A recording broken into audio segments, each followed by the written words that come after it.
Hello friends, welcome on my YouTube channel life sciences with Arvind Singaria. Friends, आज हम plant growth and development unit को start कर रहे हैं और इस यूनिट में हम इसका इंट्रोडक्शन पार्ट सबसे पहले लेंगे, जिसमें आज हम वृद्धि या ग्रोथ के बारे में डिस्कस करेंगे। तो friends, let's start. Friends, growth से आप क्या समझते हैं? ग्रोथ को ऐसा कहते हैं कि अनुत्क्रमणीय स्थायी बढ़ोतरी, इरिवर्सिबल परमानेंट इंक्रीज। भाई, जैसे वृद्धि जो है, वृद्धि ग्रोथ सजीवों का जो है फंडामेंटल कैरेक्टर है। वृद्धि जीवों का एक मूलभूत लक्षण है। सभी जो सजीव है, चाहे वो प्लांट हो चाहे एनिमल हो, वो ग्रो करते हैं।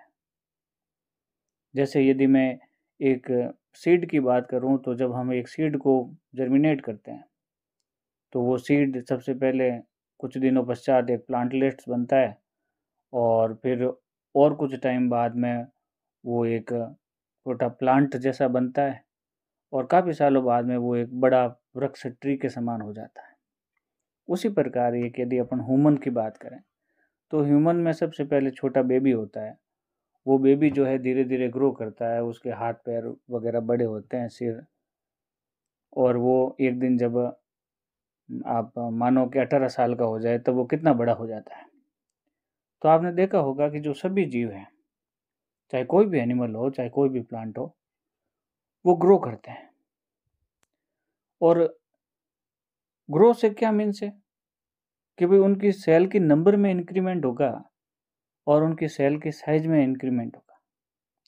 कोशिकाओं का आकार तथा अमाप बढ़ेगा, कोशिकाओं का नंबर बढ़ेगा, कोशिकाओं की संख्या बढ़ेगी, मल्टीप्लिकेशन होगा सेल्स का। ये ग्रोथ है।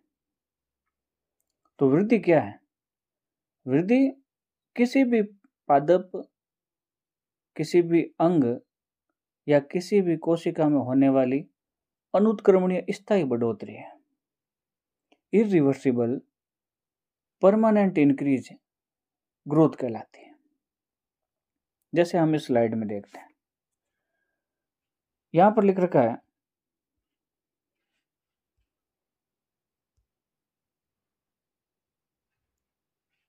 एक सेकेंड।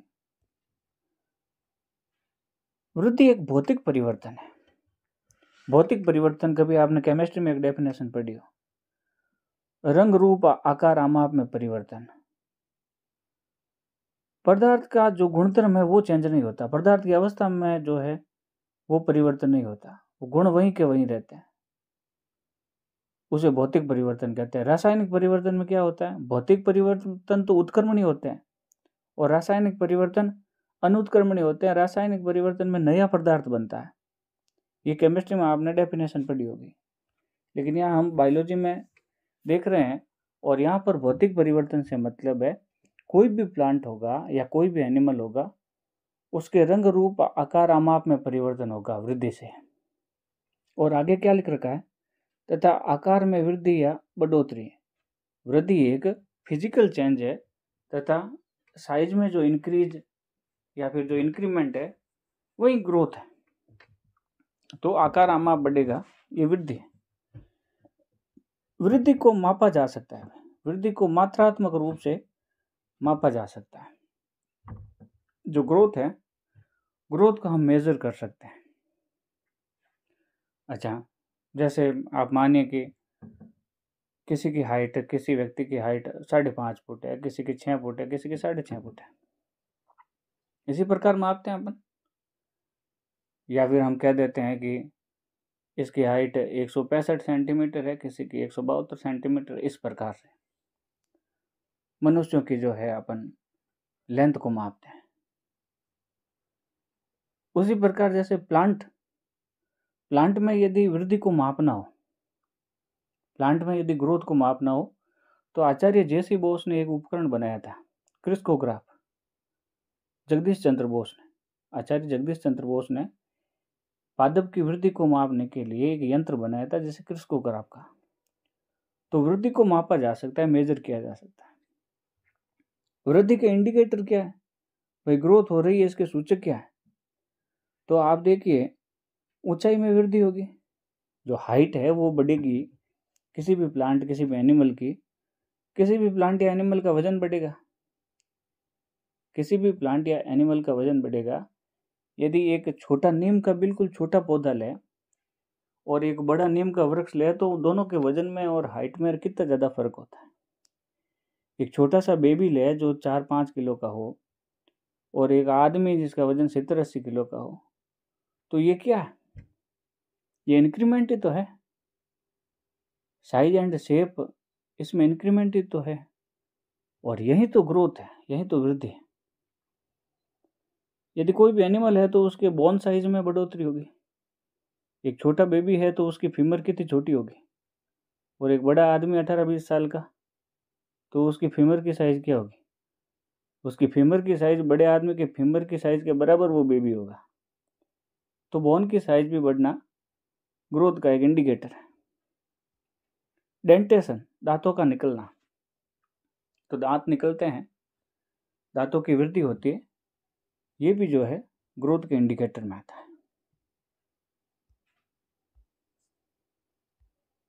तो यहाँ पर आप देख सकते हैं कि वृद्धि एक भौतिक परिवर्तन है तथा आकार में वृद्धि या बढ़ोतरी है, साइज बढ़ेगा। वृद्धि को हम माप सकते हैं।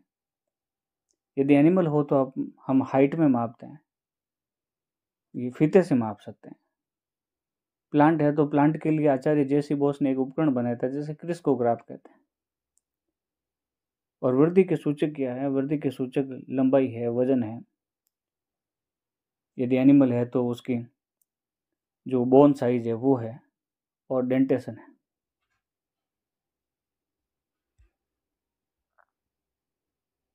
अच्छा, अभी अपने बात करिए इसके बारे में। वृद्धि जीवों का मूलभूत लक्षण है। Growth is a fundamental character of all living beings. सभी जितने भी जीवित जीव हैं, जीवित जीव, न कि पत्थर। पत्थर कोई यूं पड़ा पड़ा अपनी लंबाई और वजन नहीं बढ़ाएगा, जितना है वो उतना ही रहेगा। तो जो भी सजीव है वो अपनी जो लगातार ग्रो करते रहते हैं, वृद्धि उनका जो है मूलभूत फंडामेंटल कैरेक्टर है, वृद्धि करेंगे ही करेंगे। यदि ये कोशिका है तो वो डिवाइड होकर के 2 कोशिका बनाएंगे, तो ये भी एक ग्रोइंग है, नंबर बढ़ा रहे हैं, सेल्स नंबर बढ़ा रहे हैं। यदि वो साइज में बड़े होते हैं तो एक कोशिका यदि साइज में बड़ी होती है तो वो सेल साइज बढ़ा रही। कोशिकाओं के नंबर का बढ़ना, कोशिकाओं के जो नंबर का बढ़ना होता है हाइपरप्लेजिया, कोशिकाओं के आकार का बढ़ना जो होता है हाइपरट्रॉफी। तो यहाँ पर लिख रखा है ग्रोथ क्या है? अनुत्क्रमणीय स्थायी बढ़ोतरी, कि एक बार कोशिका बड़ी हो गई तो वो वापस छोटी नहीं होगी, तो ये इरिवर्सिबल है, परमानेंट, वापस चेंज नहीं। 18 साल, यदि किसी बेबी की साइज जो है, जो पहले बेबी था, जब वो 18 साल का हुआ लड़का, तो अब उसकी हाइट 5.5 फुट मानो की हो गई, तो अब वो 5.5 फुट से वापस जो है 1 फुट 2 फुट का नहीं होने वाला।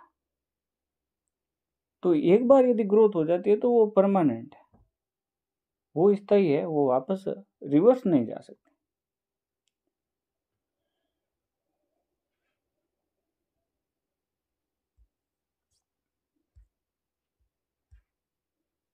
अच्छा, यहाँ पर देखिए आप वही चीज है भाई, अपने क्या कहा था कि ग्रोथ का इंडिकेटर क्या है? हाइट है, वेट है, बोन साइज है, डेंटेशन है। यहाँ पर भी यही लिख रखा है कि भाई वजन, द्रव्यमान। तो यहाँ पर देखिए आप, वृद्धि का तात्पर्य किसी जीव के द्रव्यमान तथा आकार में वृद्धि है। या तो उसका भार बढ़ जाए या उसकी साइज बढ़ जाए।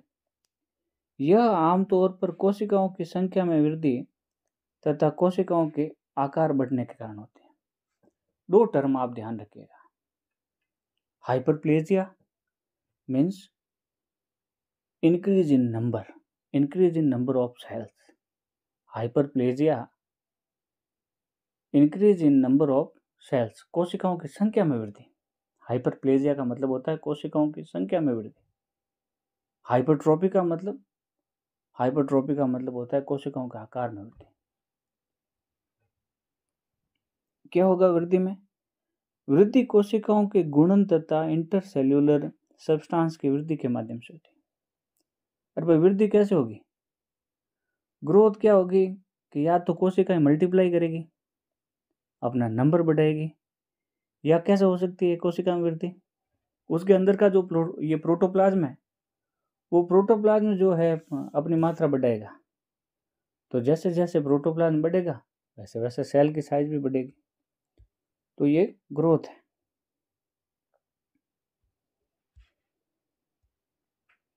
अच्छा, वृद्धि के प्रकार।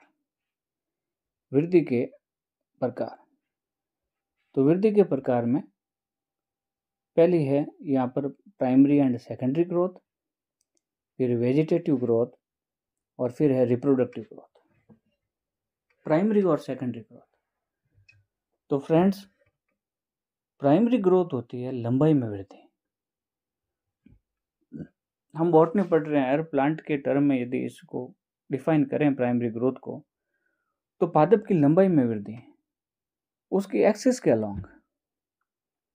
एक्सिस के अलोंग मतलब पादप अपनी लंबाई में वृद्धि ऊपर की ओर तो तने की वृद्धि करेगा, मुख्य तने की वृद्धि, और नीचे की ओर जो है जमीन में जड़ की वृद्धि करेगा। तो लंबाई में वृद्धि करना जो है प्राइमरी ग्रोथ होता है। सेकेंडरी ग्रोथ क्या होता है? मोटाई या व्यास में वृद्धि करना। तो प्राइमरी ग्रोथ के लिए जिम्मेदार होते हैं मेरिस्टेम। प्राइमरी ग्रोथ के लिए मेरिस्टेम जिम्मेदार होते हैं, जो शूट एपेक्स और रूट एपेक्स में प्रेजेंट होते हैं। शूट एपिकल मेरिस्टेम जो तने के सबसे ऊपरी पोर्शन में उपस्थित होगा, और रूट एपिकल मेरिस्टेम जो सबसे बॉटम का पोर्शन है, जहाँ से रूट जो है जनरेट होती है, वहाँ पर रूट एपिकल मेरिस्टेम उपस्थित होगा। मेरिस्टेम क्या होता है? हाईली एक्टिव डिवाइडिंग सेल्स होती है, बहुत ही अधिक सक्रिय विभाजनशील कोशिकाओं का गुच्छा होता है जो लगातार डिवाइड करती रहती है। तो प्राइमरी ग्रोथ में क्या होगा? लंबाई में वृद्धि होगी, तना ऊपर की ओर वृद्धि करेगा और जड़ नीचे की ओर वृद्धि करेगी। इसलिए वृद्धि करेगी क्योंकि वहां पर मेरिस्टेम प्रेजेंट होता है, विभाजित होता है। सेकेंडरी ग्रोथ कैसे होती है? सेकेंडरी ग्रोथ भी मेरिस्टेम से होती है। लेटरल मेरिस्टेम, तो लेटरल मेरिस्टेम जो है क्या करता है? ये चौड़ाई या डायामीटर या मोटाई में वृद्धि करता है, तने का डायामीटर बढ़ाता है। अरे भाई, जब हम एक नीम को बोते हैं, छोटे से नीम के पौधे को, तब आप उसके तने की मोटाई देखिए, और जब वो काफ़ी सालों बाद में जब बड़ा हो जाता है तब उसके तने की मोटाई देखो आप। तो ये मोटाई कैसे बढ़ी? ये मोटाई बढ़ी है लेटरल मेरिस्टेम की वजह से। तो जो जिम्नोस्पर्म और जो डाइकोट प्लांट है, जो अनावर्त बीजी और जो एंजियोस्पर्म के द्विबीजपत्री पादप है, जनरली उनकी जो तने की मोटाई बढ़ती है, और ये मोटाई बढ़ती है लेटरल मेरिस्टेम के कारण, और तने की मोटाई का बढ़ना ही जो है सेकेंडरी ग्रोथ कहलाता है। डायमीटर का बढ़ना सेकेंडरी ग्रोथ कहलाता है। तो प्राइमरी ग्रोथ हो गया लंबाई में वृद्धि, और सेकेंडरी ग्रोथ हो गया चौड़ाई में वृद्धि। फिर है यहाँ पर अपना कायिक वृद्धि या वेजिटेटिव ग्रोथ। तो कायिक वृद्धि या वेजिटेटिव ग्रोथ का मतलब है कि देखो, मतलब कोई भी जो प्लांट है उसके जीवन चक्र में जो है दो प्रकार की वृद्धियाँ होती है जनरली।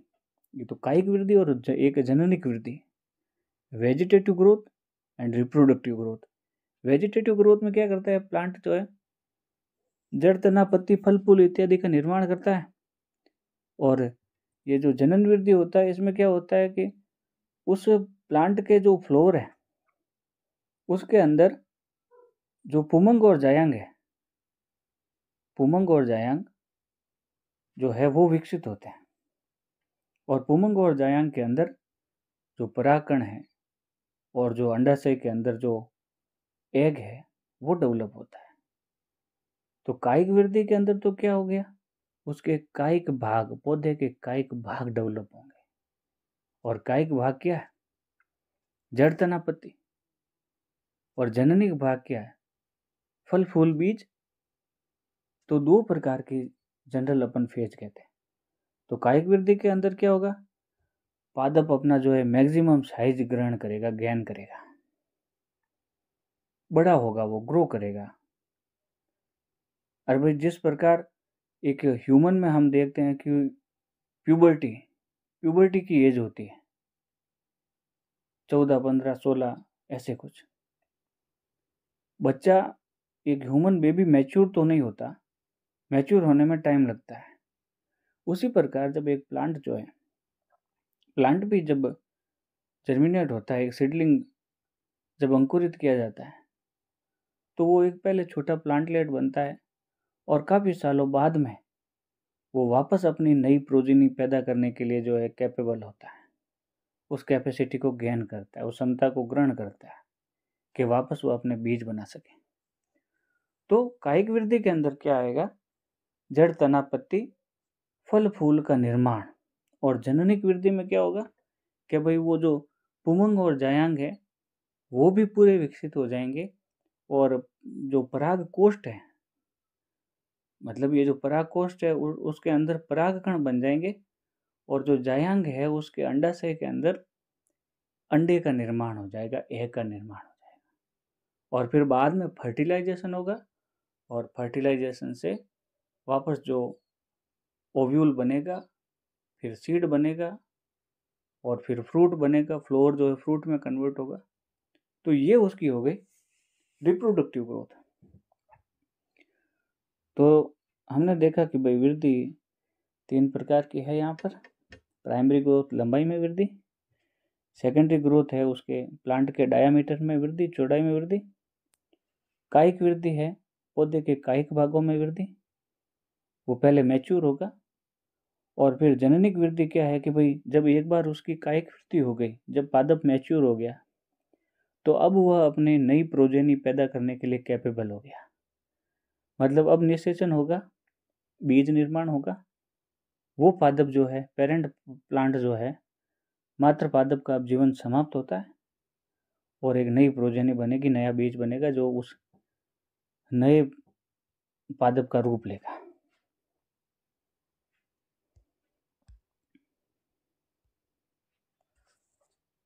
अच्छा, यहाँ पर देखते हैं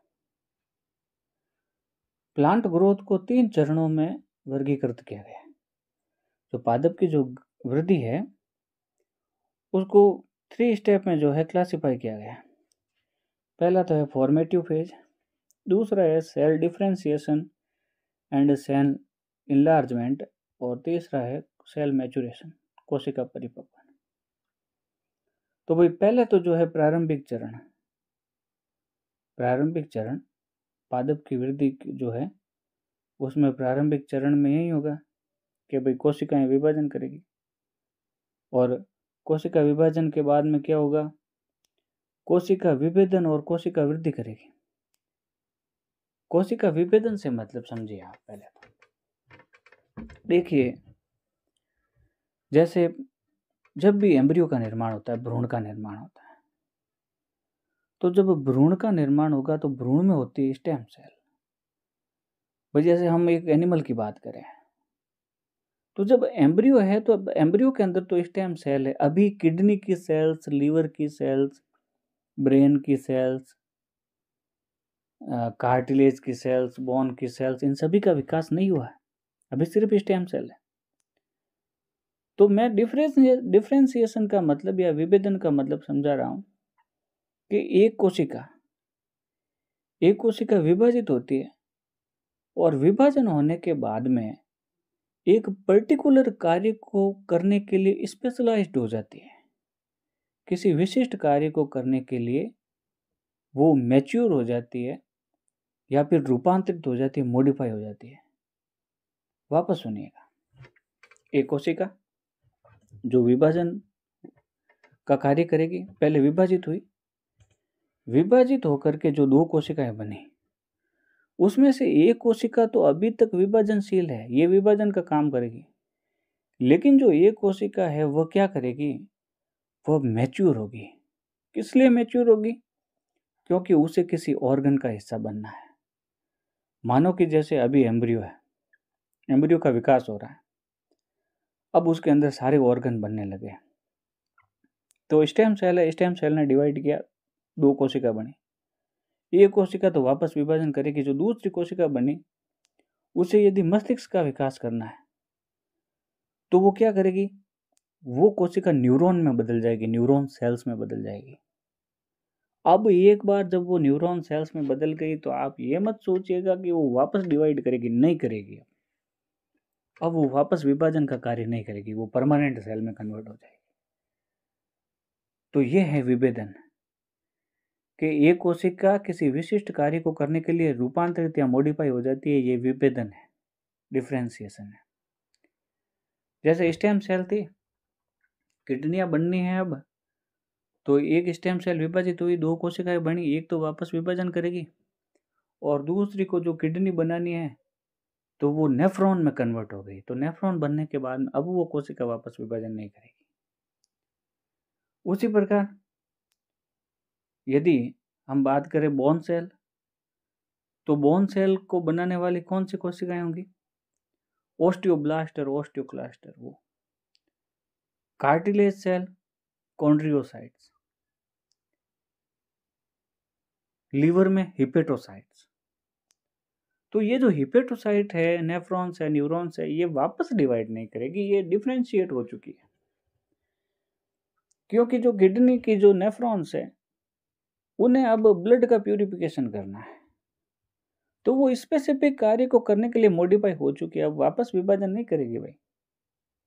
वो रूपांतरित हो चुके हैं, मैच्योर हो चुके हैं, उसे कोई काम करना है, सिर्फ विभाजन ही नहीं करना है। तो ये है विभेदन।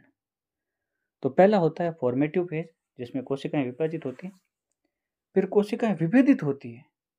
फॉर्मेटिव फेज में होती है विभाजित, और जो ये दूसरा जो है विभेदन में कोशिकाएं विभेदित हो जाती है, किसी पर्टिकुलर कार्य को करने के लिए मॉडिफाई हो जाती है, और सेल इनलार्जमेंट होता है।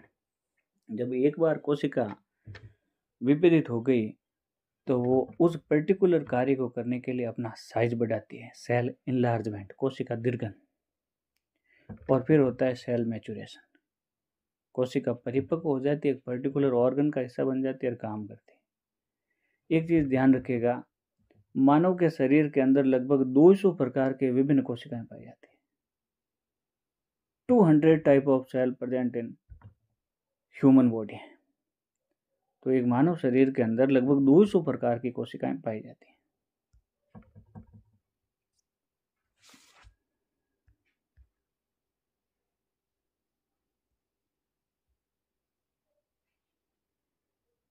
आगे आता है डेवलपमेंट। डेवलपमेंट से आप क्या समझते हैं भाई? वृद्धि में तो हमने जो है लंबाई में बढ़ने को वृद्धि कह दिया, या वजन में बढ़ने को वृद्धि कह दिया। डेवलपमेंट क्या होता है कि संपूर्ण पक्षों में, ऑल एस्पेक्ट्स, सभी पक्षों को शामिल कीजिए आप, तो सभी पक्षों में होने वाला परिवर्तन जो है ये होता है डेवलपमेंट। तो यहाँ पर स्लाइड में हम देखते हैं, the process in which someone or something grows or change, mature and becomes more advanced। कि कोई जो है, कोई भी चीज या वस्तु या कोई आदमी ग्रो करता है पहले, और फिर उसमें कुछ परिवर्तन होते हैं, वो मैच्योर होता है और बहुत ज़्यादा एडवांस्ड हो जाता है। तो ग्रो तो किया, ये तो वृद्धि हो गई, लेकिन ये जो मैच्योरिटी और एडवांसनेस जो आई, इन सभी को मिला के ये कहलाता है डेवलपमेंट। तो किसी जीव, पादप या जंतु के संपूर्ण पक्षों में होने वाली वृद्धि या परिवर्तन को विकास कहते हैं। विकास के कारण जीव और अधिक परिपक्व तथा विकसित हो जाता है। यहाँ पर हम डेवलपमेंट के बारे में लिख सकते हैं कि development is equal to growth plus differentiation, वृद्धि प्लस विभेदन। कि जैसे कोशिका थी, कोशिका जो है उसने वृद्धि करी, विभाजन किया, और फिर विभाजन करके जो है वो कोशिका जो है आगे जा कर के किसी पर्टिकुलर ऑर्गन का हिस्सा बनने के लिए, किसी पर्टिकुलर किसी विशिष्ट कार्य को करने के लिए फिर वो परिपक्व होकर के रूपांतरित हो गई। अब वो विभाजन नहीं करेगी, इसलिए वो पूरी विकसित हो चुकी है। तो ये है विकास या डेवलपमेंट। तो डेवलपमेंट बराबर वृद्धि प्लस विभेदन।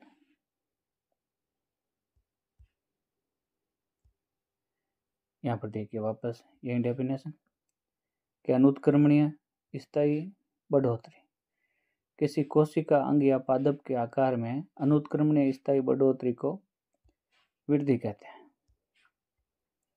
तो irreversible permanent increase is called growth. अब देखो भाई क्या होता है, शरीर में होती है metabolic reactions, anabolic and catabolic. पदार्थ बनते हैं, टूटते हैं, एनर्जी खर्च होती है, एनर्जी चाहिए होती है, कहीं एनर्जी निकलती है, कहीं एनर्जी निकलती है। कैटाबॉलिज्म में क्या होगा, एनर्जी निकलेगी। जब बॉन्ड टूटेंगे तब एनर्जी रिलीज होगी।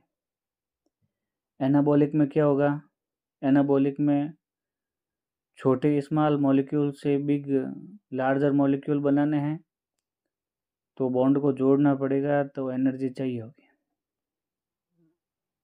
तो आप इसमें देखिए यहाँ पर वृद्धि के समय अनेक मेटाबॉलिक रिएक्शन होती है जिसमें ऊर्जा की आवश्यकता होती है, क्योंकि जो एनाबॉलिक और जो कैटाबॉलिक प्रोसेस में क्रमशः नए पदार्थों का निर्माण, एनाबॉलिक में तो निर्माण पदार्थों का और कैटाबॉलिक में जो है पदार्थों का जो है टूटते हैं भाई। कंस्ट्रक्शन होता है किसमें, कंस्ट्रक्शन होता है एनाबॉलिक में, और टूटना किस में होता है, डिग्रेडेशन, ये होता है कैटाबॉलिक में। यहाँ पर देखिए आप, ये कैटाबॉलिक है, ये कोई लार्जर मॉलिक्यूल था, इतना बड़ा मॉलिक्यूल, अब इसमें ये बॉन्ड है जगह जगह ये, तो इन बॉन्ड को जब तोड़ेंगे तब ये ऊर्जा रिलीज होगी। देखो ये रिलीज हो रही, ये लार्ज मॉलिक्यूल है। अब जब ये बॉन्ड टूटे तो ये सारे देखो आप एटम अलग अलग हो गए, तो ये क्या है, स्मॉलर मॉलिक्यूल्स। जब एक लार्जर मॉलिक्यूल से स्मॉलर मॉलिक्यूल बनते हैं, मतलब कोई पदार्थ टूटा, तो जब टूटता है उसे कैटाबॉलिज्म कहते हैं और एनर्जी निकलती है। अब क्या पदार्थ टूटता है भाई शरीर में, अरे शरीर में टूटता है भोजन। भोजन क्या, अरे भाई जो कार्बोहाइड्रेट है वो टूटता है। जनरल एग्जाम्पल ले अपन, बेस्ट वेल नोन एग्जाम्पल, तो कार्बोहाइड्रेट टूटता है। अरे भाई जो फोटोसिंथेसिस में जो पादपों ने जो ग्लूकोज बनाया, उस ग्लूकोज को तो रेस्पिरेशन में तोड़ेंगे हम, तो जब तोड़ेंगे तब एटीपी रिलीज होगी कि नहीं होगी।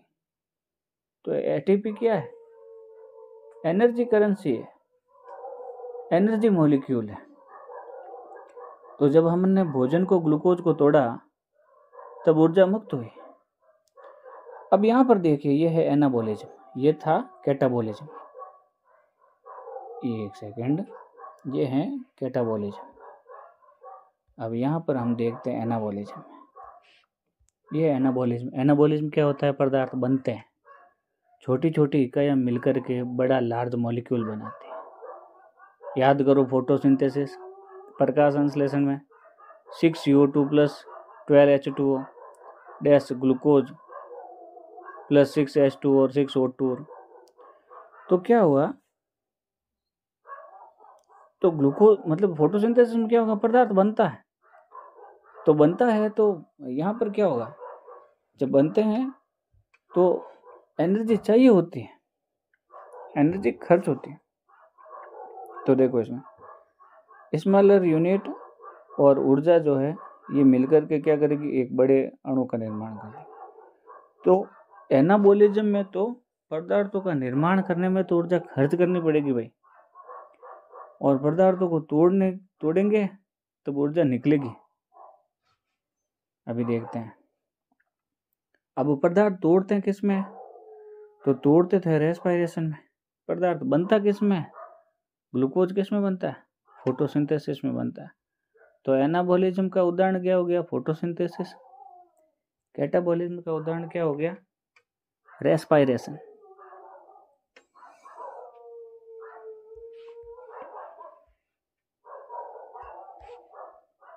ये देखो भाई, हम जल्दी जल्दी करने की कोशिश करते हैं। ये देखो कैटाबॉलिज्म, ऊर्जा उत्पन्न होगी, अरे भाई जब पदार्थ को तोड़ेंगे, जब बॉन्ड टूटेंगे तो एनर्जी रिलीज होगी। डिग्रेडेशन मतलब पदार्थ टूट रहे हैं, breaking down process. Oxidative process, oxidation का मतलब ही तोड़ना होता है, आप समझ लेना। रिडक्शन का मतलब जोड़ना, ऑक्सीडेशन का मतलब तोड़ना। एग्जाम्पल, रेस्पिरेशन में तोड़ा तोड़ी होती है। अरे भाई ग्लूकोज को तोड़ेंगे तभी तो एनर्जी रिलीज होगी, एटीपी रिलीज होगी। ग्लाइकोलाइसिस, नाम से स्पष्ट है, ग्लूकोज का लाइसिस करना, ग्लूकोज का तोड़ना। क्रेब्स साइकिल डाइजेशन में क्या होता है?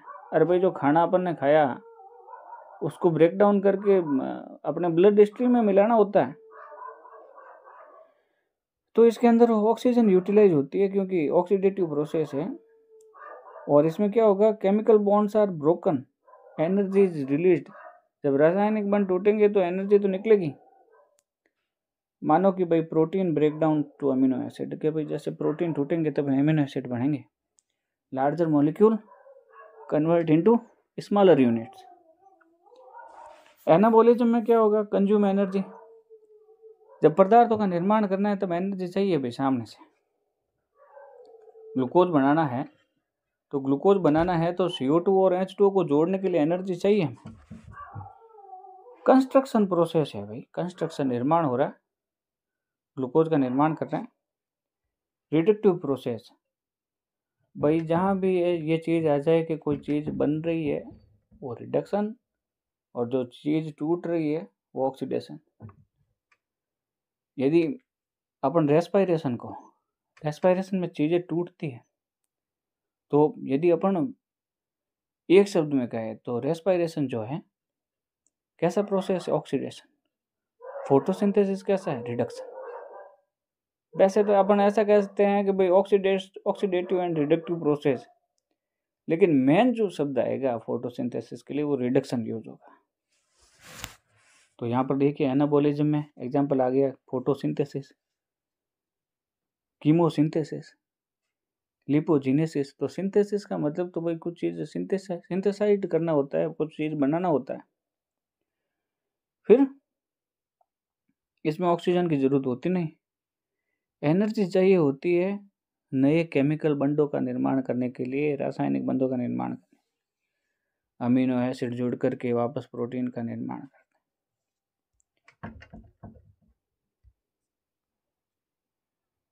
नेक्स्ट, अभी निपटाते हैं इसको। एक पादप में उसकी पत्तियों के आकार में वृद्धि। अरे भाई लीफ एक्सपैंड होगी, पत्तियां चौड़ी होगी भाई, फोटोसिंथेसिस करने के लिए सरफेस एरिया बढ़ाना है। मुख्य तने व शाखाओं की लंबाई तथा मोटाई में वृद्धि, जड़ों की लंबाई व मोटाई में वृद्धि होती है। अरे प्लांट में और क्या देखने को मिलता है वृद्धि में, पत्तियां फैलेगी, शाखाएं फैलेगी, जड़ें लंबाई में वृद्धि करेगी, मुख्य तना लंबाई में वृद्धि करेगा, पौधा अपना डायामीटर बढ़ाएगा। तो ये होता है प्लांट में ग्रोथ में। प्लांट की जो छोटी जो फ्लावर बर्ड होगी वो परिपक्व होकर के मैच्योर फ्लावर का निर्माण करेगी। छोटे अपरिपक्व फल जो है फूड का स्टोरेज करके बड़े तथा मैच्योर होंगे। सभी पादपों में लगभग इसी प्रकार की ग्रोथ होती है। तो ये सुनी सुनाई बातें हैं, हम आगे चलते हैं।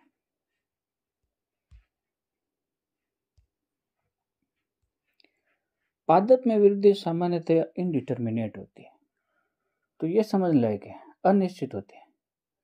भाई देखो सीधी सी बात है, यदि हम एग्जाम्पल ले मनुष्य का, तो एक मनुष्य की जो लंबाई है 18 साल तक बढ़ती है मैक्सिमम। उसके बाद में उसकी लंबाई में वृद्धि जनरली नहीं होती है, बल्कि कॉम्प्लान पिला दो तो कोई एक आध इंच इधर उधर हो जाए तो बात अलग है। बाकी चाहे कॉम्प्लान पिलाओ और चाहे कुछ भी पिलाओ, 18 साल के बाद में जनरली ग्रोथ नहीं होती है। क्या होता है, ह्यूमन ग्रोथ के लिए जो रेस्पॉन्सिबल हार्मोन है वो सोमेटोट्रोपिन होता है। सोमेटोट्रोपिन रिलीज होता है पिट्यूटरी ग्लैंड से। सोमेटोट्रोपिन जो है लंबाई को बढ़ाता है। एडिपोज टिश्यू में से फैट टूटता है, और इधर जो है ये लीवर जो है ये भी जो है ग्लूकोज को तोड़ करके एनर्जी रिलीज करवाता है। हड्डियों के ग्रोथ सेंटर खुलते हैं, हड्डियां लंबाई में वृद्धि करती हैं। जब हड्डियां बढ़ेगी तब तो लंबाई भी बढ़ेगी। तो जंतुओं में और चाहे मनुष्यों में ले तो एक निश्चित उम्र तक की वृद्धि होती है, उसके बाद में नहीं। लेकिन आप प्लांट्स में देखिएगा, जितना साल ये जिएंगे, चाहे 500 साल हो उसकी उम्र, और एडनसोनिया डिजिटाटा बाओबाब जैसे 5000 साल जीने वाले जो वृक्ष होते हैं, अरे तो उनकी हाइट जो है 5000 साल तक बढ़ती रहती है। हाँ, ये हो सकता है कि वो थोड़ी धीमी बढ़े, लेकिन बढ़ती रहती है। तो प्लांट की ग्रोथ जो है ऐसे नहीं 18 साल के बाद में रुक जाएगी, नहीं, वो लाइफ टाइम ग्रो करते हैं, पूरे जीवन पर्यंत तक जो है उनकी हाइट वगैरह बढ़ती रहती है। तो इसलिए हम कहते हैं कि प्लांट की ग्रोथ जो है इनडिटर्मिनेट, अनिश्चित होती है, वो लाइफ टाइम तक ग्रो करते हैं। पादप अपने पूरे जीवन काल तक वृद्धि करते रहते हैं। पादप में यह वृद्धि मेरिस्टेम के कारण होती है। पादप में विभजोतक पाए जाते हैं, मेरिस्टेम पाए जाते हैं। जंतुओं में मेरिस्टेम नहीं पाए जाते। विभजोतक ऐसा ऊतक जिसकी कोशिकाओं में लगातार विभाजन करने की क्षमता पाई जाती है और वो लगातार विभाजन करती रहती है, ये होता है विभजोतक या मेरिस्टेम। ये बात अभी हम कर चुके हैं। मनुष्यों में सोमेटोट्रोपिन के कारण जो है वृद्धि होती है और यह हार्मोन पिट्यूटरी ग्लैंड से स्रावित होता है। यह हार्मोन जंतुओं की ऊंचाई, हड्डी की लंबाई, मांसपेशियों की वृद्धि को नियंत्रित करता है। सामान्यतः मनुष्यों में 18 वर्ष तक की हाइट बढ़ती है। तो ये बात अभी अपने करी थी। नेक्स्ट, ये देखो भाई, यदि शरीर में कैल्शियम की पूर्ति बराबर हो तो हड्डियों की लंबाई व मोटाई में वृद्धि भी प्रॉपर होती है। अरे भाई, हड्डियां लंबी होगी तभी शरीर बढ़ेगा। ऐसे नहीं कि हड्डी छोटी रह जाए शरीर की लंबाई बढ़ जाए, नहीं। हड्डियों की लंबाई बढ़ने से शरीर की लंबाई बढ़ती है। मनुष्य में निश्चित आयु के पश्चात लॉन्ग बोन्स के ग्रोथ सेंटर क्लोज हो जाते हैं तथा शरीर में एस्ट्रोजन की मात्रा बढ़ने लग जाती है, जिस कारण शरीर की लंबाई में और बढ़ोतरी नहीं होती। जनरली जो है पुरुषों में एस्ट्रोजन की मात्रा पाई जाती है, लेकिन बहुत कम होती है। पुरुषों में टेस्टोस्टेरोन की मात्रा ज़्यादा होती है और महिलाओं में एस्ट्रोजन की मात्रा ज़्यादा होती है। यदि ये एस्ट्रोजन की मात्रा कम ज़्यादा हो जाए तो प्रॉब्लम क्रिएट हो सकता है। तो एक लिमिटेड एज के बाद में पुरुषों में भी जो है एस्ट्रोजन की मात्रा धीरे धीरे बढ़ने लग जाती है। तो उस कारण से क्या होता है, उस कारण से जो है फिर लंबाई जो है ज़्यादा नहीं बढ़ पाती।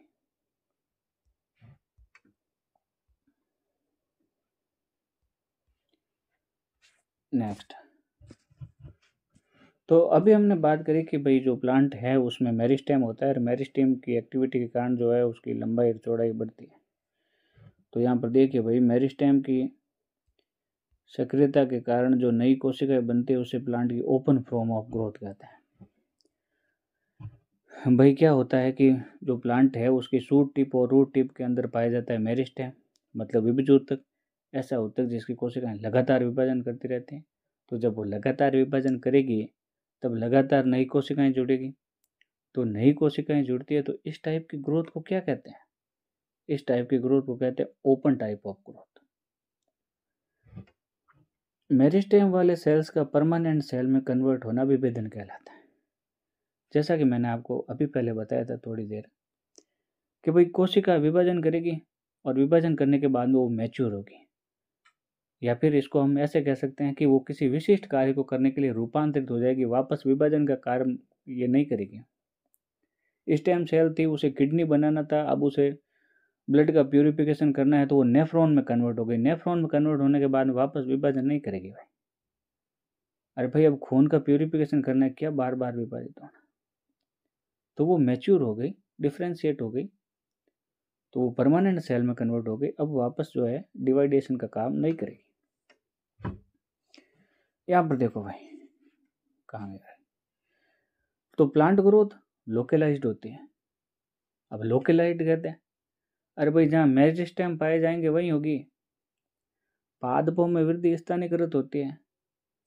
शूट टिप के अंदर shoot apical meristem, root tip के अंदर रूट एपिकल मेरिस्टेम, तनों की मोटाई में जहाँ ये है लेटरल मेरिस्टेम है, इंटरकैलरी मेरिस्टेम है।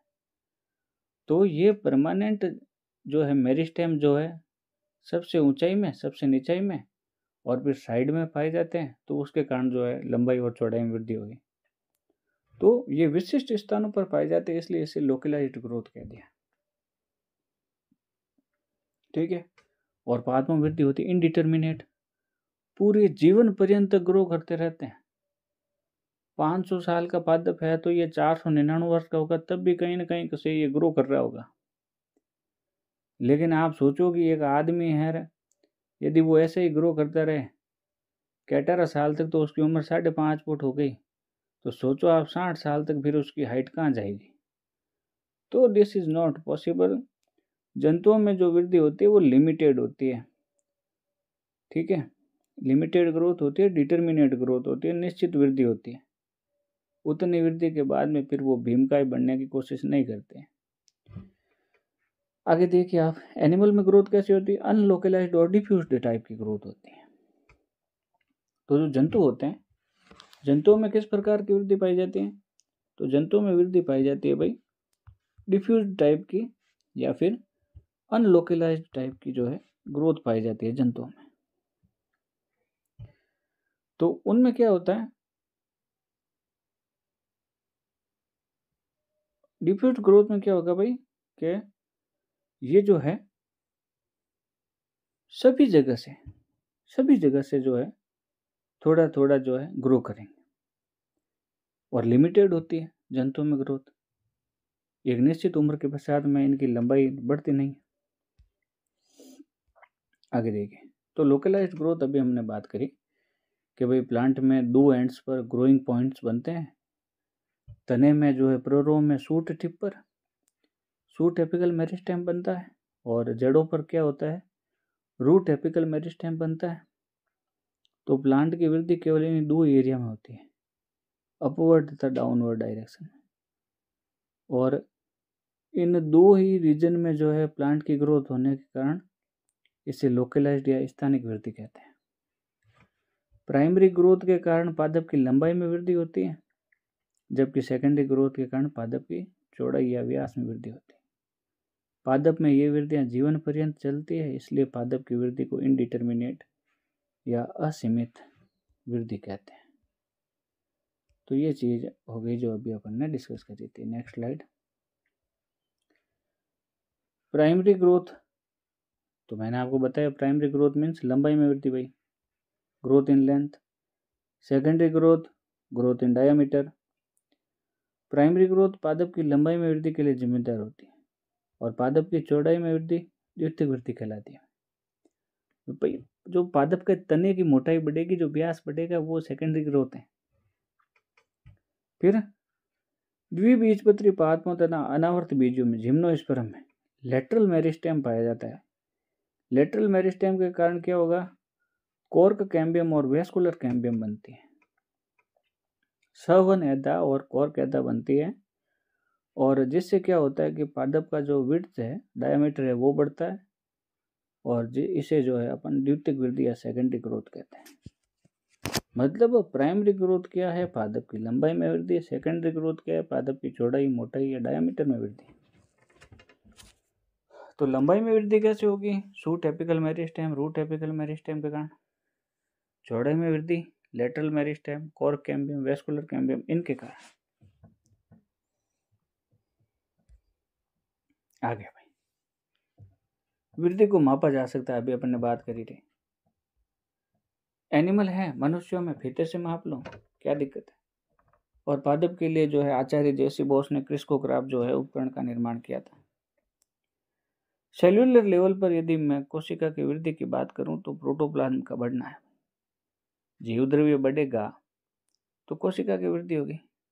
भाई जनरली हम कहते हैं कि जब तक न्यूक्लियस का नियंत्रण होता है कोशिका पर, तब तक साइज बढ़ती है, और फिर जो है जब न्यूक्लियस का नियंत्रण नहीं रहता सेल पर, तब वो फिर सेल डिवाइड हो जाते हैं। और वृद्धि क्या देख सकते हैं प्लांट में हम, पोलन ट्यूब की लंबाई में वृद्धि भी पादप वृद्धि का एक उदाहरण है भाई। पराग नलिका की लंबाई में वृद्धि, अब पराग नलिका और वर्तिकाग्र की लंबाई में वृद्धि का सबसे बेस्ट वेल नोन एग्जाम्पल है कॉर्न, मक्का, जिया मेज। मक्के में कभी आपने बाजार से जब मक्का लाते हैं तब आपने कभी मक्के से निकली हुई वो धागे जैसी संरचनाएं देखी है? कभी सोचा है कि फ्लोर में से क्या थे क्या है?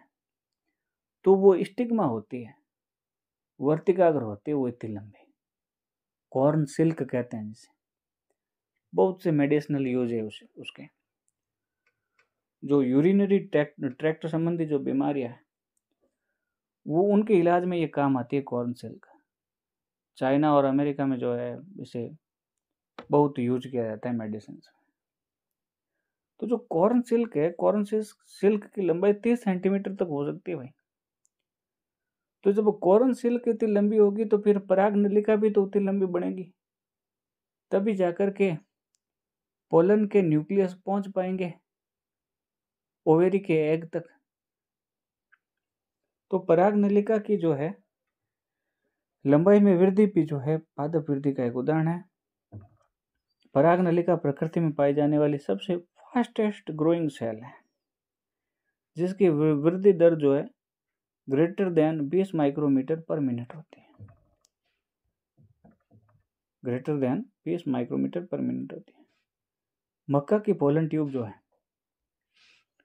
जो कॉर्न है उसकी पोलन ट्यूब 1 सेंटीमीटर पर ओवर की गति से बढ़ सकती है। हर घंटे 1 सेंटीमीटर बढ़ेगी भाई, और 24 घंटे के भीतर 1 फीट तक बढ़ सकती है। जो भुट्टा जो कॉर्न है उससे निकलने वाली सिल्क फीमेल फ्लोवर से निकलने वाली क्रियात्मक वर्तिकाग्र होती है भाई, स्टिग्मा। अरे भाई जो मेल इन्फ्लोरोसेंस होता है मक्का का उसे कहते हैं टेसल, और जो फीमेल इन्फ्लोरोसेंस होता है उसको कहते हैं कॉर्न या भुट्टा। तो कॉर्न या भुट्टे में होता है फीमेल ब्लोअर, और फीमेल ब्लोअर से निकलती है ये स्टिग्मा से। जो कॉर्न सिल्क होते हैं, जो भुट्टे के जो बाल होते हैं ना, वो एक्चुअल में स्टिग्मा है।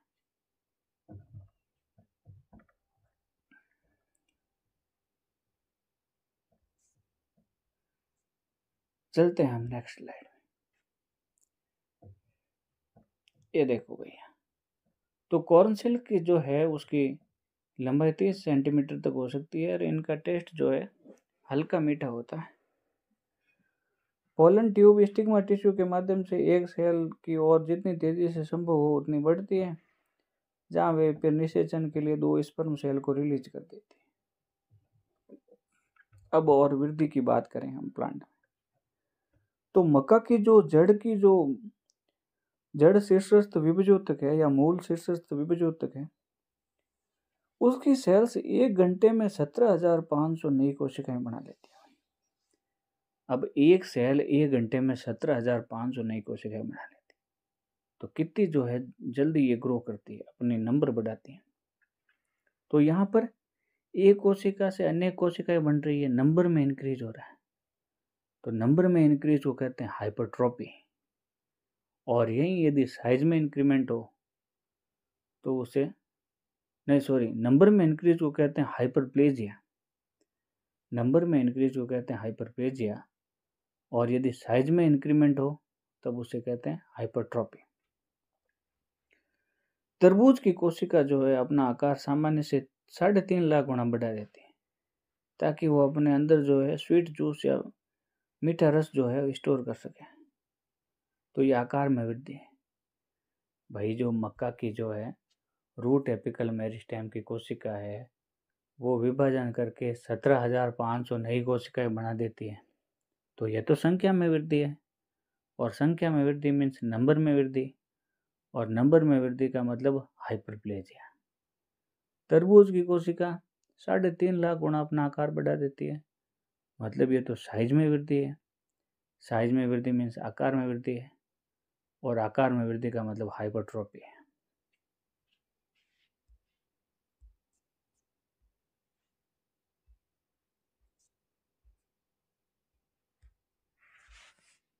ये वापस टर्मिनोलॉजी आ गई, हम जल्दी खत्म करते हैं।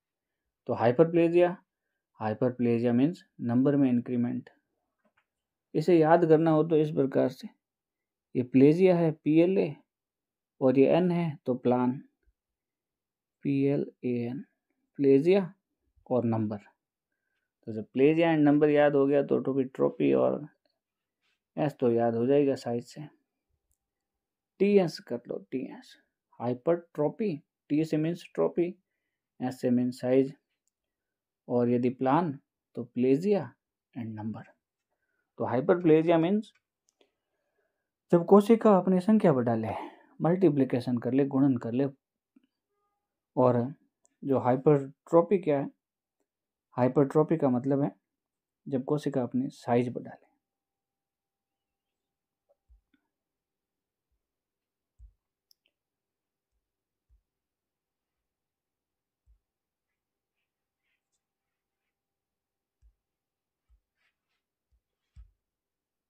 नेक्स्ट, अब देखो भाई इसमें क्या है, ओपन फॉर्म ऑफ ग्रोथ। अभी अपन ने बात करी कि क्या होता है, मेरिस्टेम जो है वो लगातार विभाजन करती रहती है उसकी कोशिकाएं, और नई कोशिकाएं जुड़ती जाती है, तो इसे ओपन टाइप ऑफ ग्रोथ या ओपन फॉर्म ऑफ ग्रोथ कहते हैं।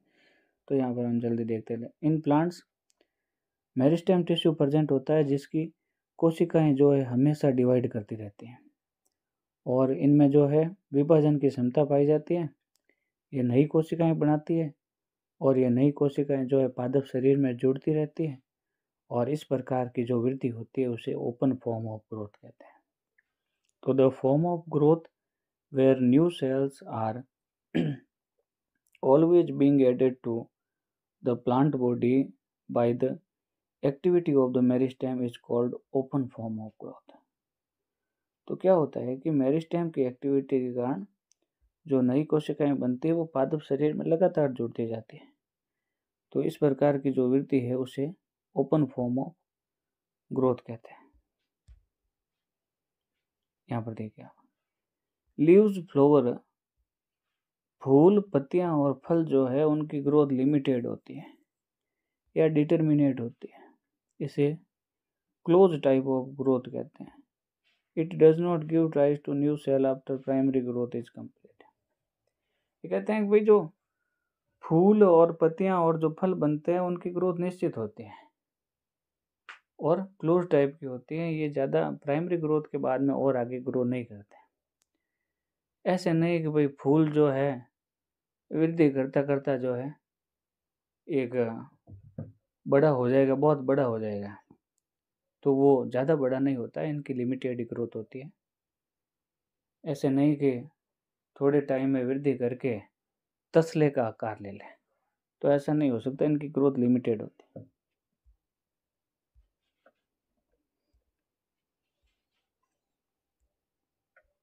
यहाँ पर देखिए क्या होता है कि भाई जाइगोट से जो है मैच्योर प्लांट बनने तक जो है पादप के जीवन चक्र में कई सारी कर्मी घटनाएं होती हैं। भाई जब बीज अंकुरित करते हैं, बीज अंकुरित करने के बाद में छोटा नवोद्भिद पादप बनता है, वो नवोद्भिद पादप अपना आकार बढ़ाएगा, भाई जड़, तना, पत्तियां ये सारी विकसित होगी, पत्तियां चौड़ी होगी, तना लंबा होगा, शाखाएं बनेगी, फूल बनेंगे, फिर फूल से फिर बीज बनेंगे, फल बनेंगे, ये सारी चीज़ें होंगी। और ये सारे जो क्रियाकलाप होने के बाद में प्लांट जो है अंत में बीज बनाने के बाद में फिर मर जाता है, भाई उसका जीवन चक्र पूरा हो जाता है। एनुअल, बाइनियल और पेरिनियल प्लांट्स पढ़े होंगे आप, वार्षिक पादप, द्विवार्षिक पादप और बहुवार्षिक पादप।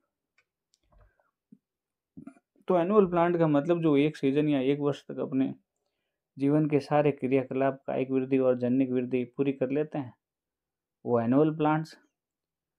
और जो 2 सीजन या 2 वर्षों में जो हैं अपनी कायिक वृद्धि और जन्निक वृद्धि पूरी करते हैं, उन्हें बाइनियल प्लांट्स, द्विवार्षिक पादप।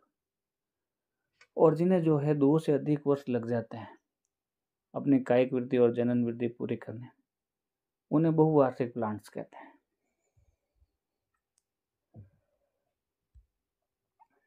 नेक्स्ट, कि भाई जब एक सीड को बोया जाता है, आप देखिए कभी भी जब एक सीड को बोते हैं तो सीड को बोने पर क्या होता है कि वो सीड मिट्टी में से जो है ह्यूमिडिटी को ऑब्जॉर्व करता है। ह्यूमिडिटी मीन्स वाटर को ऑब्जॉर्व करता है। जब वो वाटर को अब्जॉर्ब करता है तो उसके अंदर उपस्थित जो डाइजेस्टिव एंजाइम है, एंजाइम प्रोटीन से बने होते हैं, वो एंजाइम हो जाते हैं एक्टिव, और वो एंजाइम एक्टिव होकर के उस सीड के एंडोस्पर्म को पचा लेते हैं, डाइजेस्ट कर देते हैं। जब उसको पचाएंगे तो एनर्जी होगी रिलीज, और वही एनर्जी फिर जो है उस सीड के अंदर उपस्थित जो एम्ब्रियो है, जो भ्रूण है, उसको एक्टिवेट कर देते हैं। और जब एम्ब्रियो एक्टिवेट हो जाता है तो फिर वो भाई अंकुरित होता है, वो भ्रूण फिर पादप में कन्वर्ट होता है। तो यही चीज़ जो है यहाँ पर लिख रखी है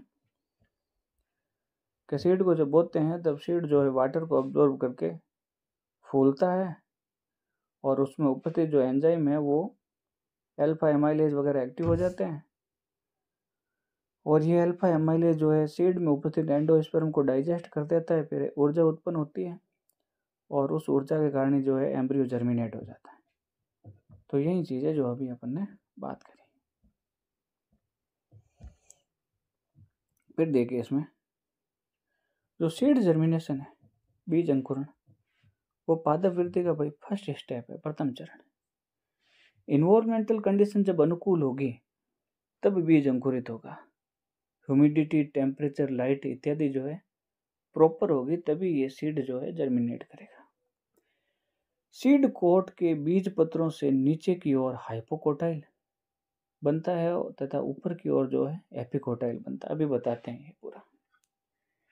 एपिकोटाइल क्या है, देखिए आप यहाँ पर, epicotyl the region of an embryo, भ्रूण का वह क्षेत्र जो कोटिलिडन्स के ऊपर होता है, जो बीज पत्रों के ऊपर होता है। हाइपोकोटाइल क्या है, भ्रूण का वह क्षेत्र जो बीज पत्रों के नीचे होता है। अभी समझाते हैं डायग्राम के द्वारा। हाइपोकोटाइल एंड एपिकोटाइल, ये देखिए भाई, ये तो है बीज पत्र, कहाँ गए रे भाई, ये है बीज पत्र दोनों, मतलब दो बीज पत्र मतलब द्विबीजपत्री पादप है। तो इन कोटिलिडन्स के ऊपर वाला भाग, ये ऊपर वाला भाग हो गया, और ये हो गया नीचे वाला भाग। तो ये ऊपर वाला भाग तो एपिकोटाइल, एपी मीन्स ऊपर, कोटाइल मीन्स कोटिलिडन्स के ऊपर। हाइपोकोटाइल मतलब, हाइपो मीन्स नीचे, कोटाइल मतलब कोटिलिडन्स के नीचे। तो ये हो गया हाइपोकोटाइल जो इस कोटिलिडन्स के नीचे है, और ये हो गया एपिकोटाइल जो इस कोटिलिडन्स के ऊपर है। ये जो एपिकोटाइल होता है जो कोटिलिडन्स के ऊपर है, ये एक मिनट,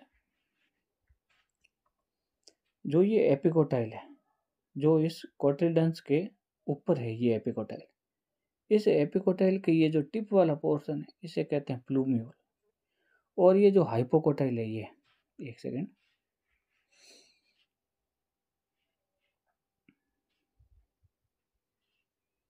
ये है हाइपोकोटाइल क्योंकि ये इस कोटिलिडन्स के नीचे है। हाइपोकोटाइल का जो ये टिप वाला पोर्शन होता है, ये इसे कहते हैं रेडिकल, इससे होता है जड़ का निर्माण।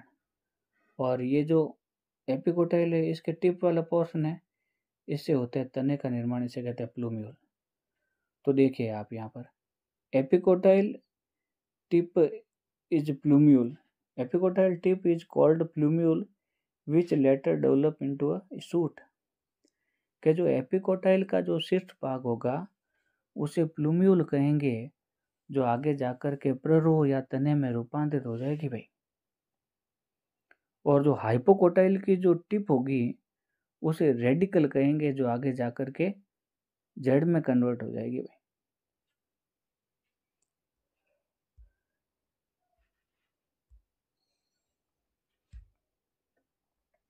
चलो नेक्स्ट आते हैं इसमें।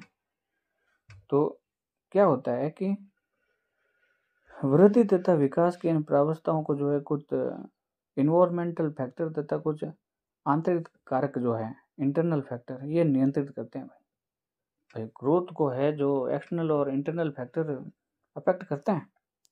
तो ये जो फैक्टर हम एक एक करके देखते हैं। जैसे इसमें देखिए आप, वृद्धि को प्रभावित करने वाले कारक, पहले जो है बाह्य वृद्धि प्रेरक, पहला है लाइट। तो भाई लाइट जरूरी है, प्रकाश जरूरी है, प्रकाश के कारण जो है प्लांट ग्रो करेगा आगे। टेम्परेचर, ऑप्टिमम टेम्परेचर भी जरूरी है। ऑप्टिमम टेम्परेचर के बगैर जो है एंजाइम वगैरह काम नहीं कर पाएंगे। Water is very necessary factor, क्योंकि जल है तो जीवन है। अरे भाई, एक प्लांट को यदि आप सुखा दो तो उसमें कुछ नहीं बचना है, उसमें पानी है। 1 किलो पालक को आप जब सुखा देंगे तब वो सिर्फ 50 ग्राम ही रह जाएगा। जब 1 किलो पालक को आप सुखा देंगे तो वो 50 ग्राम ही रह जाएगा। है क्या उसके अंदर? केवल पानी। और क्या है वृद्धि प्रेरक? मिनरल न्यूट्रिएंट्स, ये भी जो है ग्रोथ को अफेक्ट करेंगे। ऑक्सीजन, अरे भाई ऑक्सीजन भी बहुत बड़ा फैक्टर है। यदि जैसे कोई जीव जंतु है, भोजन कर लिया, उस भोजन को तोड़ोगे नहीं ऑक्सीजन के द्वारा, एनर्जी मिलेगी कहाँ से और ग्रो कैसे करोगे? प्लांट है, प्लांट भोजन ही नहीं बना पाए, अरे CO2 होगी तब फिर H2O से जुड़ करके कार्बोहाइड्रेट बनेगा। तो फोटोसिंथेसिस में भोजन बनाने के लिए CO2 भी चाहिए। तो भोजन बनाओगे तब उसे खुद यूटिलाइज करोगे भाई, वरना कहाँ से करोगे? तो CO2 भी जो है वेरी इंपॉर्टेंट फैक्टर है। तो ये वृद्धि को जो है प्रभावित करने वाले एक्सटर्नल फैक्टर हो गए। आगे देखो भाई, इंटरनल फैक्टर, ये अभी अपन ने बात करी थी, एक बार वापस थोड़ा सा देख लेते हैं।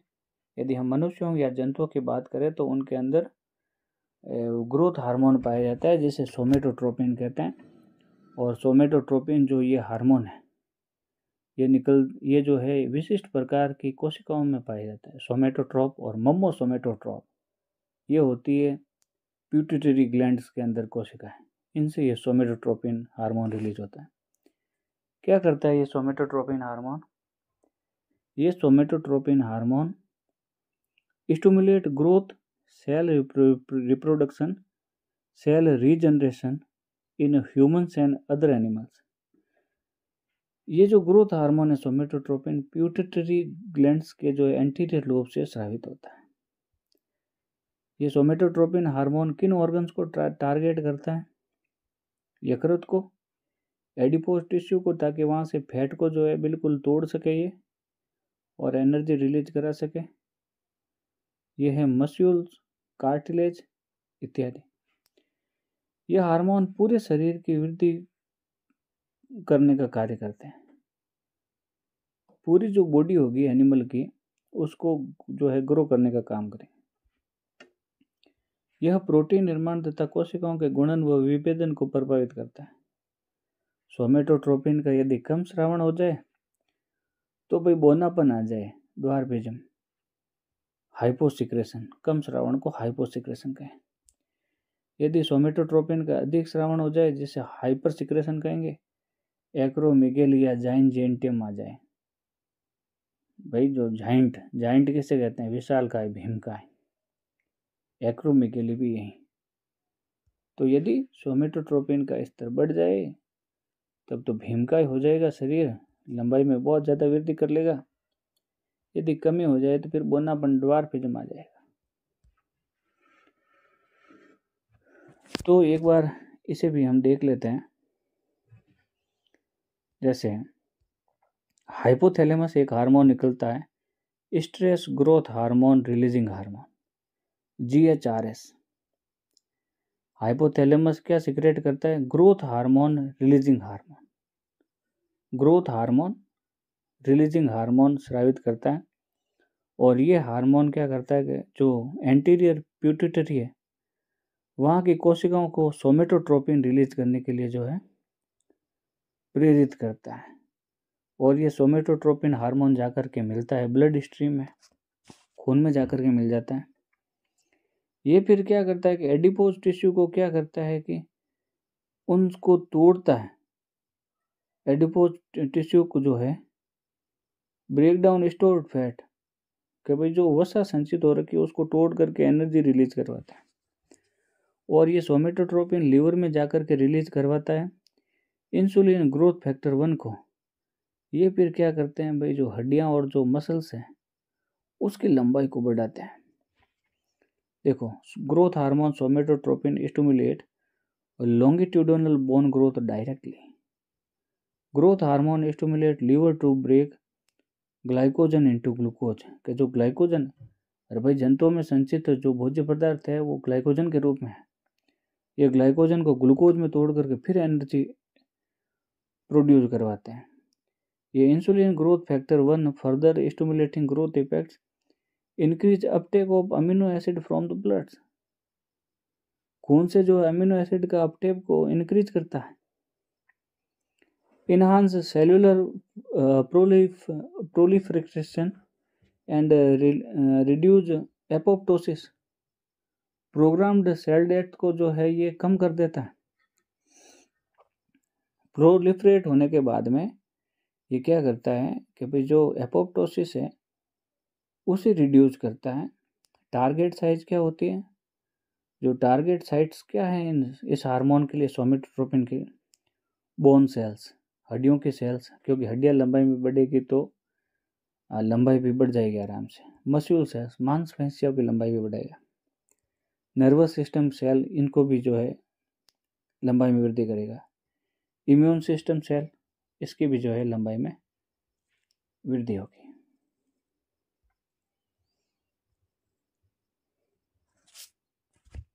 बस थोड़ा सा और ये टॉपिक है, फिर इसे हम ख़त्म करते हैं ताकि टॉपिक इतना लंबा न रहे। फिर इसमें देखिए आप वही चीज़, ये सारी आप समझ गए होंगे, ये भी अभी अपन ने बात करी ताकि आपको अच्छे से क्लियर दिख जाए। उस पेज में आपको छोटी दिख रही होगी। अच्छा, प्लांट में क्या होता है, ये तो होगी एनिमल की बात। अब देख लो भाई प्लांट में क्या होता है भाई, प्लांट ग्रोथ रेगुलेटर होते हैं, पादप वृद्धि नियंत्रक, जिन्हें प्लांट हार्मोन या फाइटो हार्मोन भी कहते हैं। तो वो जो है पादप की वृद्धि को जो है बढ़ाने का, उसमें घटाने का, कहीं स्टिमुलेट करनी है तो वो काम करेंगे, कहीं रिड्यूस करनी है तो वहाँ पर काम करेंगे। जीर्णता, सीनेसेंस वगैरह सारी चीज़ें वो आगे आएंगी, हम आगे बात करेंगे। तो पादप में वृद्धि को नियंत्रित कौन करते हैं, plant growth regulators. Plant growth regulators या पादप वृद्धि नियामक या फाइटो हार्मोन्स जो होते हैं, प्लांट हार्मोन या फाइटो हार्मोन, वो पादप की वृद्धि को जो है नियंत्रित करते हैं। तो पादपों में पाए जाने वाले जो वृद्धि नियंत्रक कौन कौन से, ऑक्सिन हो गया, जिब्रेलिन, साइटोकाइनिन, इथाइलिन और एब्सिसिक एसिड। ये जो है पादप की ग्रोथ को जो है अफेक्ट करते हैं। अच्छा, ये देखिए पादप वृद्धि नियंत्रक क्या है कि ऐसे रसायन, पीजीआर ऐसे केमिकल है जिनका उपयोग पादप की वृद्धि को मॉडिफाई करने के लिए किया जाता है, पादप की ग्रोथ को रूपांतरित या संशोधित करने के लिए किया जाता है। जैसे इंक्रीजिंग ब्रांचिंग, शाखाओं की वृद्धि को बढ़ाना, शूट की वृद्धि को कम करना, फूल खिलना, इंक्रीजिंग रिटर्न ब्लूमिंग, अतिरिक्त फलों को हटाना, रिमूविंग एक्सेस फ्रूट, फल की परिपक्वता में बदलाव करना, अल्टर्ड कर देना फ्रूट मैच्योरिटी को। तो ये प्लांट ग्रोथ रेगुलेटर्स का जो है काम होता है। ये देखिए भाई, अभी अपने बात करी थी कि जो मेरिस्टेम होते हैं वो दो प्रकार के होते हैं, एक तो एपिकल मेरिस्टेम और एक होते हैं लेटरल मेरिस्टेम। एपिकल मेरिस्टेम कहाँ पाए जाएंगे, प्लांट के एपिकल पोर्शन में। ऊपर एपिकल पोर्शन कौन सा है, सूट का, मतलब तने का, तो सूट एपिकल मेरिस्टेम। नीचे एपिकल पोर्शन कौन सा है, रूट का, जड़ का, तो रूट एपिकल मेरिस्टेम। तो तने के अंदर तो पाया जाता है सूट टिप और जड़ में पाया जाता है रूट टिप। वहाँ पर होता है विभजोतक, विभाजन करने वाला उत्तक, जिसकी कोशिकाएं लगातार विभाजन करती है। तो पादप के अक्ष के समानांतर जो है लंबाई में वृद्धि करती है, इसे प्राइमरी ग्रोथ कहते हैं। पार्श्व विभजोतक, देखो जैसे एक मिनट, ये हो गया पादप, ये मानो तना है पूरा और ये जड़ है, यहाँ जड़ है। तो यहाँ जो मेरिस्टेम होगा जड़ में, ये तो जड़ का निर्माण कराएगा, और यहाँ जो होगा ये आगे तने का निर्माण कराएगा और लंबाई बढ़ाएगा इसकी। और यहाँ जो विभजोतक होगा भाई लेटरल साइड, ये तने के डायामीटर में वृद्धि करेगा, तना यूँ फैलेगा इतना, फिर इतना, फिर इतना, तो इस प्रकार से ये डायामीटर बढ़ गया। तो जो लेटरल मेरिस्टेम होता है वो सेकेंडरी ग्रोथ करवाता है, क्योंकि जो तना है उसके डायमीटर में वृद्धि होगी। ये देखिए आप, जो पार्श्व विभजोतक लेटरल मेरिस्टेम ये कॉर्क कैम्बियम तथा वेस्कुलर कैम्बियम में उपस्थित होता है। पादप की मोटाई, चौड़ाई और व्यास में वृद्धि करवाता है, जिससे सेकेंडरी ग्रोथ होती है। पादप की चौड़ाई बढ़ना, डायामीटर बढ़ना प्लांट की सेकेंडरी ग्रोथ कहलाता है। इसमें देखिए आप, फिर है कोशिका विभेदन। तो भाई विभेदन के लिए अभी अपन ने बात करी थी कि विभेदन का मतलब इतना ही है कि भाई कोशिका ने विभाजन किया, विभाजन करने के बाद में अब उसे कोई एक विशिष्ट काम करना है, उसे मैच्योर होना है, कोई एक काम झेलना है, ऐसे नल्लों की तरह नहीं घूमना है। तो वो फिर क्या करती है कि अपना एक काम पकड़ लेती है, वो मॉडिफाई हो जाती है। जैसे विभाजन हुई, उसे अब खून की सफाई करनी है तो नेफ्रॉन बन गई, उसे लीवर की सेल्स बनना है तो हेपेटोसाइट बन गई, ब्रेन की सेल्स बनना है तो नेफ्रॉन्स बन गई। ठीक है, तो इस प्रकार जो है सेल्स मॉडिफाई हो जाती हैं जब वो मैच्योर हो जाते हैं। तो देखो भाई यहाँ पर सेलुलर डिफरेंशिएशन क्या है।